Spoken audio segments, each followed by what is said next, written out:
Good Morning Live. Thank you for staying with us. Now, professional women's golf is making a return to South Africa with the launch of the Sunshine Ladies Tour.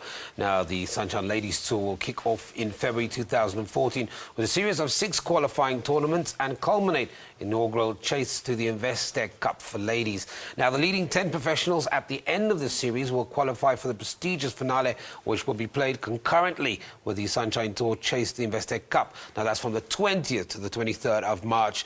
To tell us more about the Women's Professional Golf Association, to tell us more about golf, we're joined by the Women's Professional Golf Association chairperson, Margie Whitehouse. Margie, welcome. I've got this Margie stuck in my head, I don't know why. Margie, talk to me about the announcement of the Sunshine Tour and how excited are you as an organisation? We're very excited to announce it. The WPGA, in collaboration with Selwyn Nathan and his Sunshine Tour, announced the launch of the Sunshine Ladies Tour, and it really is very exciting for ladies in professional golf in South Africa. Together with the news that Leanne Pace has just been nominated as a finalist in the South African Sportswoman of the Year. Wow. It's been a great week for South African ladies professional golf, so yeah. Is it fair to say that it's the return of the launch? I mean, as far as I've known, women golf hasn't really gotten the kind of media coverage it should, but it's quite professional and quite competitive. It's very professional, very competitive, and a very big part of the sports arena in the world. But for the last couple of years in South Africa, we haven't had a focus tour. And it was only in 2012, with the return of the SA Women's Open, that we saw ladies professional golf coming back into the calendar. And it's a very important part of our development to have this whole tour.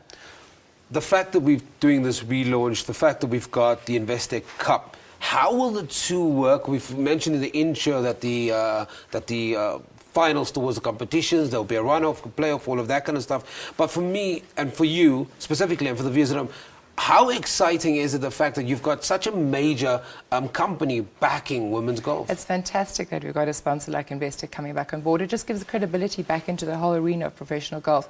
How the tournament actually works is, as you said, there's a series of 6 events. Each event carries a purse of 100,000 Rand. And then we'll create an order of merit whereby the top 10 players will play in the actual final chase to the Investec Cup. And they'll play for a purse of 300,000 Rand. Together they will play with the Investec clients, and the nice touch is that the leading amateur will donate 100,000 Rand to a charity of her choice.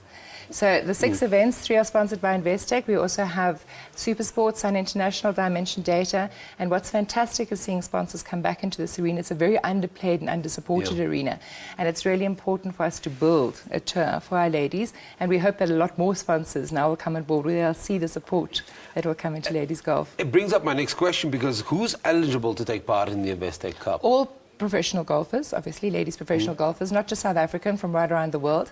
But importantly as well, we'll be inviting our leading amateurs to play. They need a platform that they can test their skills within a competitive environment on a professional tournament, and that's what's been lacking in this country so much, is that there hasn't been a tour here that our amateurs, successfully grown by Women's Golf South Africa, can develop into playing within a professional arena and make that decision as to whether they want to jump into the next level of golf, which is professional golf.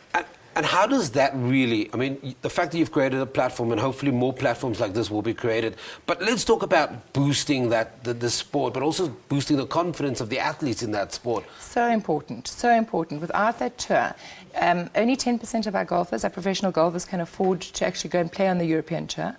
So without having that platform here, there are a number of things that happen. We lose a lot of our professional golfers because they just cannot afford to make that jump into Europe, and we lose them to all sorts of other careers. We don't create a platform for our amateurs to be able to play and compete and be able to move to the next level. And we don't inspire our young girl children. We need to create a whole new level of Sally Littles and Leanne Paces, and if we don't inspire our girl children by seeing that there's a tour happening, that there are professionals out there, that there's inspiration, how are we going to get to that next level of development? I love what you're saying. Speak to us about the 2015 edition of the South Africa Women's Open. What can we expect very quickly? Very quickly, Saint-Lemaire Golf, a fantastic golfing experience, the 16th to the 19th of October. Co-sanctioned by the Ladies European Tour, fantastic internationally televised event. Margie, we're going to leave it there, but thank you very much for joining me this morning. That's Women's Professional Golf Association South Africa chairperson Margie Whitehouse talking to us about the recently launched Sunshine Ladies Tour. And we urge everybody to go out and support women's golf. We're taking that break.